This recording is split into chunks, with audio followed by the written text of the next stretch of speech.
देखिए, सबसे बड़ी बात यह है, एक बड़ी खबर आपको बता देती हूँ कि दिल्ली शराब घोटाले में जो खबर हमारे पास आ रही है, ईडी ने के कविता को हिरासत में लिया है। के कविता को दिल्ली लाने की तैयारी है। के कविता को हिरासत में लिया गया है, दिल्ली लाने की तैयारी है। ईडी अधिकारी के कविता को दिल्ली लाएंगे। हैदराबाद में छापेमारी आज ईडी ने की थी। तेलंगाना के पूर्व सीएम केसीआर की बेटी हैं के कविता, उनको हिरासत में लिया है ईडी ने। अब ये बहुत बड़ी खबर।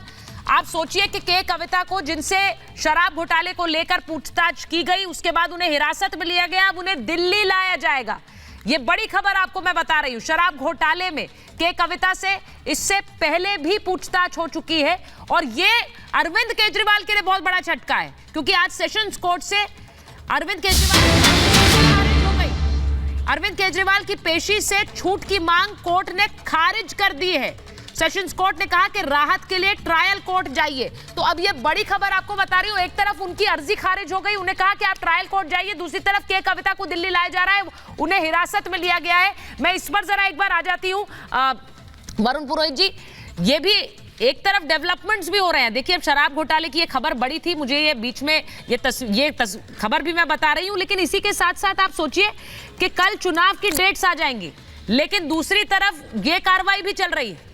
दोनों को मिलाकर देख सकते हैं। सुचारिता जी, मैंने पहले भी कहा था एक दिन collapse of Indian political system एक बुक लिखनी पड़ेगी। आपसे उसकी प्रस्तावना लिखने का आग्रह करूंगा मैं जब किताब लिखूंगा। देखिए, मेरा परिवार बॉन्ड परिवार, मैं किसी को खाऊंगा ना खाने दूंगा। ये पूरा देश देख रहा है कि कौन खा रहा है, कितना बड़ा हिस्सा खा रहा है, और जो खा रहे हैं जिनको कौन इनकी पार्टी में लेके जा रहा है, उनका पेट पहले भरा हुआ है और उनका पेट भरेंगे।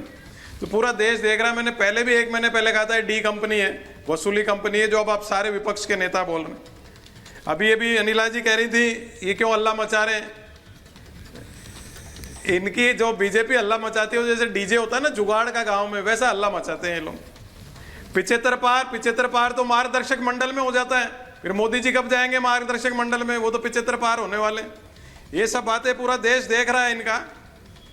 महंगाई, बेरोजगारी यथावत मुद्दे हैं, लेकिन विपक्ष की बात मैं आपको हमेशा करता हूं। विपक्ष इन मुद्दों को कितना भुना पाता है, लेकिन तैयारी की बात कर रहे हैं आज वरुण जी। मेरा मानना यह है कि चुनाव जीतने के लिए लिस्ट जल्दी निकालकर प्रत्याशियों को ये पता होना चाहिए वो इस सीट से चुनाव लड़ रहे हैं, उनके पास समय होना चाहिए कि वो कैंपेन कर सके, प्रचार कर सके। यहाँ तो लिस्ट ही नहीं आ रही है, नाम ही नहीं आ रहे हैं। महाराष्ट्र में क्या हो रहा है वरुण जी, बताइए जरा। वहां संजय निरुपम तो खुलकर कह रहे हैं क्या जीतेंगे चुनाव, जब आप लोग लिस्ट ही नहीं उतारे। आज फिर बैठक है, बैठक पे बैठक ही हो रही।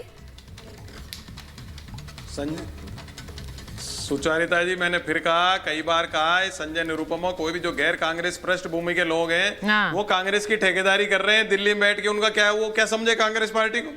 अब ये तो गलत है, ये तो गलत है वरुण जी। देखिए, आपने उन्हें टिकट दे दिया, चुनाव लड़वा दिया, वो तब ठीक थे।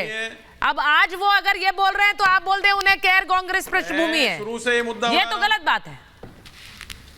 मैंने सभी के लिए कहा है, जितने भी दिल्ली में कब्जा करके बैठे, आधे से ज्यादा गैर कांग्रेस पृष्ठभूमि के हैं। कांग्रेस का इसलिए ये हाल हुआ, प्रत्याशी अच्छे देंगे तो सबसे आजाद भारत की फेल्योर सरकार, पाखंडी सरकार, अब तो सबसे बड़े घोटाले की नोटबंदी से लेकर, मैंने कहा ना बॉन्ड सरकार, मेरा परिवार बॉन्ड परिवार। ये जनता इसको अल्टरनेट चाह रही है, बदलना चाह रही है। विपक्ष इसको कितना बुना पाता है, कितनी विश्वसनीयता अपने प्रत्याशी दे पाता है देश के सामने, वो देखने वाली बात है। प्रत्याशियों के ऊपर डिपेंड करेगा विपक्ष क्या प्रत्याशी देता है। जो आप कह रहे हो तैयारी करने की आवश्यकता है, बिल्कुल सही कह रहे हो आप। लिस्ट डिक्लेयर होने से पहले सूचित कर दिया जाता था कि आप तैयारी करिए, आपको चुनाव लड़ना। इस बार 45 पार कह रहे हैं किशोर जी। एकनाथ शिंदे कह रहे हैं इस बार 45 पार है महाराष्ट्र में, 400 पार देश में, 45 पार महाराष्ट्र में। नहीं, उनकी व्यवस्था तो मुझे मालूम है, आज भी उनको मालूम नहीं कि कौन सी टिकट से लड़ना है। अच्छा। और मैं आपको बता रहा हूँ, बीजेपी के जो अलाइज है उनको कट्टू साइड बीजेपी ने किया है। बीजेपी राह देख रही है, लेकिन आपने कहा महाविकास आघाड़ी, तो महाविकास आघाड़ी बहुत कंफर्टेबल है। हमें केवल वंचित जो आघाड़ी है उसको एकोमोडेट करना है, जिसके लिए आज हम निर्णय लेने को जा रहे हैं। मेरे ख्याल से मसला तय हो जाएगा। हम उनको 6 के करीब टिकटों पे दे रहे, वो 7 मांग रहे हैं, तो कोई बड़ी बात नहीं है। एक आधी जगह फ्रेंडली कॉन्टेस्ट भी हो सकती है, लेकिन अपोजिशन यूनिटी का जो इंडेक्स है वो करीबन 100% है। फ्रेंडली कॉन्टेस्ट क्या होता है महाराष्ट्र के अंदर किसानों की, जब आप गठबंधन में है तो फ्रेंडली कॉन्टेस्ट मतलब सीधा सीधा ये है कि आपकी सहमति नहीं बन पा रही है सीटों पर, आप तब कह रहे हैं कि उससे दोनों उतर जाएंगे? शिवसेना आपका पार्टी भी उतार देगी, कांग्रेस भी उतार देगी? नहीं, एक ही है कि वंचित आघाड़ी ये पहले हमारे महाविकास आघाड़ी का हिस्सा नहीं थी। अब उनको अगर हम 4 सीटें देते हैं, वो 15 सीटें मांगते हैं, बाद में वो 6 देते हैं तो वो 7 पर एग्री होते हैं, तो कहीं नहीं हो सकता ना, क्योंकि वो हमारे आघाड़ी का हिस्सा नहीं थे। लेकिन उनकी पूरा सम्मान करते हुए हम उनके 4 सीटों पे तो उम्मीदवार खड़े नहीं करेंगे, जिसमें अकोला है, सोलापुर है, ये बहुत सारी सीटें हैं जहां हम तो उम्मीदवार नहीं दे रहे हैं। लेकिन प्रकाश आंबेडकर भी अपनी सूझबूझ को रखते हुए, वो भी जैसे हमारी औरंगाबाद सीट में भी वो कहने लगे थे, तो उन्होंने भी समझदारी रखनी चाहिए।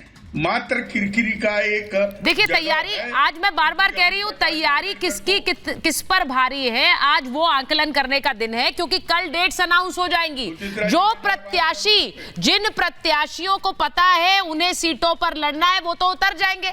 अब अभी मैंने बताया कि समाजवादी पार्टी ने अपनी 6 और सीटों का ऐलान किया है, तारीखों को देखते हुए ही शायद हो सकता है ये लिस्ट कल आनी हो। अब उन्हें लगा जल्दी से हम उतार देते, वो अपनी एक एक करके उतार रहे हैं लिस्ट, लेकिन कांग्रेस में सन्नाटा है और ये नुकसान उन पार्टीज को भी होगा जो उनके साथ चुनाव लड़ रहे हैं। धीरेन्द्र जी, मैं आपके पास आऊं, एक बार बड़ी खबर बता दूं कि थोड़ी देर में नीतीश मंत्रिमंडल का विस्तार होना है। 21 विधायक मंत्री पद की शपथ लेंगे, जेडीयू से 9, बीजेपी से 12 विधायक मंत्री बनेंगे, तो ये खबर हमारे पास आ रही है। लेकिन धीरेन्द्र जी, पेच तो हाजीपुर पे फंसा हुआ है, और हाजीपुर पर ऐसा पेच फंसा है कि एनडीए छोड़ने की बात कर रहे हैं पशुपतिनाथ पारस। क्या हो रहा है? देखिए, पशुपतिनाथ जी क्या कर रहे हैं, नहीं कर रहे हैं, ये तो बेहतर आप जानती होंगी। मैं इतना ही कहूंगा कि जब पद मिला किसी को, न उसने बिहार का सम्मान किया, न उसने परिवार का सम्मान किया हो, तो कैसे वो सम्मान के हकदार हो सकते हैं। बहरहाल मैं उन पे जाना नहीं चाहता हूँ, वो क्या बोले हैं नहीं बोले हैं वो जाने। हम लोगों की पूरी तैयारी है और एनडीए 40 की 40 सीटों की तैयारी पूरी करके बैठी हुई है। यहाँ तक कि 40 सीटों की तैयारी हमारे नेता आदरणीय चिराग पासवान जी ने आज से 3 महीने पहले ही पूरी कर ली है। एक एक बूथ पे हमारे कार्यकर्ता बैठे हैं और अब कल तारीख का ऐलान होना है, हम स्वागत करने के लिए तैयार हैं। और पूरा बिहार इस मूड में है कि अब की बार 40 के पार, इसमें कहीं बिहार में कोई दिक्कत नहीं है और बहुत स्मूथ तरीके से सब कुछ संपन्न हो रहा है।